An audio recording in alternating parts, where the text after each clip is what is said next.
kebanyakan dari kalian banyak banget yang ketinggalan informasi tentang perkembangan AI di Indonesia, bahkan dunia. Begitupun dengan aku juga tertinggal info, dan aku di sini mau rangkumin semua apa saja yang terjadi di awal tahun ini, dimulai dari Januari, Februari hingga Maret, dan aku mau rangkum semuanya untuk aku informasikan ke kamu semua, dan gimana mungkin aku buat supaya kalian dari awam maupun profesional bisa mudah untuk memahaminya. Nanti di akhir ingin menambahkan tentang perspektif yang aku tahu tentang perkembangan AI terutama di Indonesia. Dan dari semua yang aku bilang, langsung aja ke poin yang pertama, yaitu di Januari. Oke, di awal tahun pada bulan Januari, pada tepatnya 20 Januari, DeepSeek R1, seperti yang kita tahu, perusahaan dari China juga mengeluarkan AI atau Large Language Model bernama R1, yaitu model berbasis Chain of Thoughts yang dikembangkan secara open source, atau artinya bisa diakses secara publik tanpa biaya sedikit pun. Dan yang paling penting, performanya dapat menyaingi ChatGPT dalam pengolahan matematika dan penalaran. Akibat dari ini menimbulkan berbagai macam opini publik tentang bagaimana perspektif perkembangan dari AI itu sendiri. Ini bisa mengakibatkan banyak menuai pro dan kontra pada perspektif masyarakat, dan dampaknya aku mau jelasin setelah ini karena juga ada di timeline. Dan lanjut di 21 Januari ada juga proyek Stargate yang melibatkan OpenAI, SoftBank, Oracle, dan MGX. Ini bentuk apresiasi sekaligus investasi yang besar dari Donald Trump terhadap perkembangan teknologi AI, terutama yang ada di Amerika. Jadi Donald Trump ingin menginvestasikan atau mengalokasikan anggarannya ke ranah artificial intelligence. Lanjut di 23 Januari diluncurkannya benchmark, yaitu benchmark last exam, berisi 3000 pertanyaan kompleks yang menguji kemampuan model AI dalam lebih dari 100 bidang pelajaran. Lanjut di 27 Januari. Nah, setelah peluncuran DeepSeek R1, ini berdampak juga kepada saham Nvidia yang mengalami penurunan sebanyak 17 hingga 18%. Dan selain itu, DeepSeek R1 berhasil menyalip GPT sebagai aplikasi gratis yang paling banyak diunduh di App Store di Amerika Serikat. Dan ini juga berdampak ke Indonesia tentunya, di mana kebanyakan masyarakat juga menggunakan DeepSeek R1 sebagai large language model utama mereka. Dan oleh karena itu, DeepSeek mengalami sedikit gangguan pada servernya. Sampai sekarang mungkin sudah diperbaiki atau belum, saya belum cek. Dan lanjut di bulan Februari. Tepatnya di 3 Februari, OpenAI juga nggak mau kalah diam, yaitu mengenalkan model barunya dengan teknologi Deep Research, yaitu sistem baru yang terintegrasi dalam ChatGPT dan mampu menghasilkan laporan bersumber dengan melakukan browsing web secara otomatis. Dan ini intinya ketika kita mengeluarkan input prompt pada large language model, sebelum mengeluarkan output, large language model tersebut melakukan terlebih dahulu reasoning atau berpikir untuk menyesuaikan antara yang kita inginkan dengan yang ada pada dalam pemodelan atau pemikiran large language model itu. Dan lanjut di 6 Februari, Mistral AI juga merilis Chat atau sebuah asisten AI yang diklaim mampu menghasilkan jawaban hingga 1000 kata per detik. Itu memberikan kecepatan dan bisa menyaingi LLM yang ada. Lalu lanjut di 10 Februari, tepatnya ada beberapa peristiwa terjadi pada hari itu juga. Yang pertama adalah AI Action Summit di Paris, berlangsung 2 hari. Inti dari pembahasannya adalah bahwa Perancis nggak ingin diam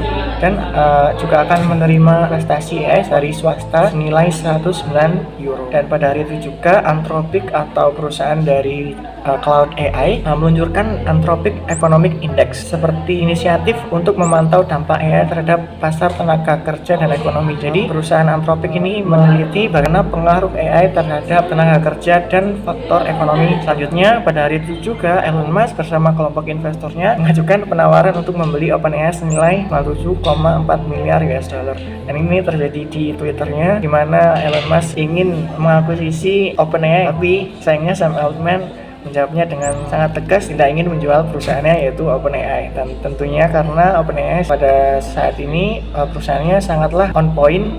Dan selanjutnya di 24 Februari, selain model-model yang telah ada seperti DeepSeek dan OpenAI, Anthropic atau perusahaan Cloud AI juga mengeluarkan large language model terbaru, yaitu Cloud 3.7 Sonnet, yaitu model hybrid, juga reasoning, menawarkan respon yang cepat dengan mode extended thinking. Juga ada teknologi deep reason seperti yang dimiliki oleh ChatGPT. Ini kerja spesifiknya sangatlah unggul dalam pengkodingan ya. Banyak influencer yang juga mengecek tentang performanya di pengodingan baik data analis maupun software development.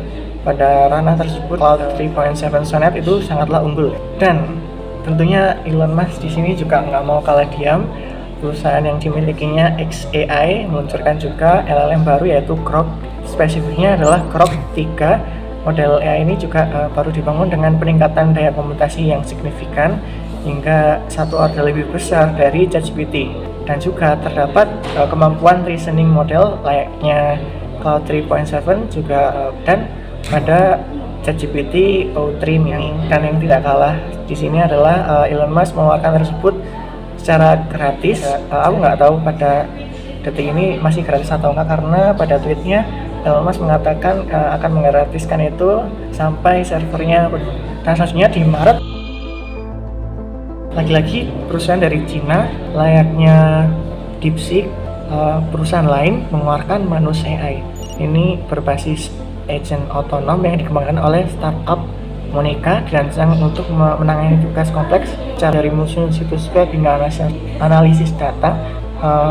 Manus AI ini juga sedang diperbincangkan oleh influencer luar negeri karena performanya yang tidak kalah dari DeepSeek dan OpenAI.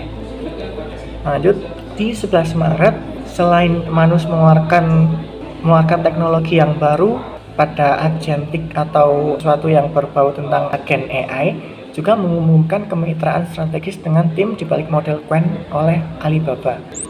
Kolaborasi ini bertujuan mengintegrasikan fungsionalitas Magnus ke dalam model dan platform komputasi yang dimiliki oleh China. Tentunya ini akan memperkuat posisi China dalam persaingan AI global. Dan selanjutnya di 13 Maret ada event Bridgely di Distributech 2025. Sana menampilkan kekuatan AI untuk manajemen jaring di konferensi Distributech itu ya di Dallas. Dan diikuti juga pada hari itu ada Beijing juga memperkenalkan pelajaran AI di sekolah dasar dan menengah dengan minimal 8 jam pelajaran per tahun ajaran mulai semester musim gugur. Nah itu akan jadi lonjakan yang terbesar ya, karena aku sendiri belajar akhir-akhir ini sih, akhir-akhir kuliah, dan murid yang ada di sana bisa kenal AI sejak berada di bangku sekolah dasar. Dan kalau nggak salah di minggu-minggu ini juga keluar voice atau text to speech yang dimiliki oleh OpenAI, dan itu modelnya sudah sangatlah menyerupai percakapan manusia ya. Namanya itu OpenAI.fm, dan ngomong-ngomong aku akan sertakan semua sumber atau link-linknya nanti di deskripsi. Kalian bisa cek sendiri kebenarannya atau update yang terbaru dari semua yang aku bicarakan. Atau kalau nggak mau ketinggalan, langsung aja bisa subscribe YouTube ini. Nanti aku akan bahas semuanya, update tentang perkembangan AI ke depannya.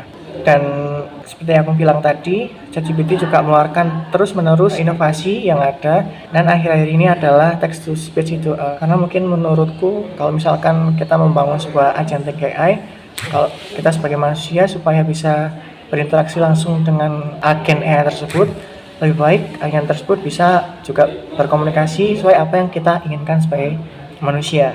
Dan menurutku di 2025 ini perkembangan AI-nya sangatlah pesat ya. Dimulai dari Januari hingga Maret terdapat banyak sekali besar yang bersaing terutama di bidang kecerdasan artifisial ini. Mungkin pada tahun ini akan sangat-sangat banyak lagi perubahan atau inovasi yang mereka berikan, dan ini akan sangat menyebabkan pergerakan ekonomi yang sangat cepat tentunya. Dan menurutku ini juga akan berdampak pada Indonesia, karena walaupun kita secara tidak langsung adalah negara yang tertinggal dengan negara seperti Amerika Serikat bahkan Cina, menurutku kita dalam adopsi artificial intelligence ini tidak sangatlah lambat dibanding mereka semua, karena dalam penggunaannya kita bisa menggunakan dengan mudah atau mengakses semuanya itu secara gratis seperti LLM open source yang diberikan pada suatu perusahaan. Mungkin itu akan juga sangat berdampak pada pergerakan ekonomi dan tenaga kerja Indonesia, dan mungkin akan beberapa bidang pekerjaan akan digantikan oleh AI, tapi nggak semuanya aku rasa. karena hanya pada pekerjaan tertentu yang bersifat repetitif atau sangatlah mudah dikerjakan oleh agen AI. Dan pada dunia pendidikan menurutku Indonesia juga harus mengadopsi pendidikan yang mungkin harus segera diterapkan.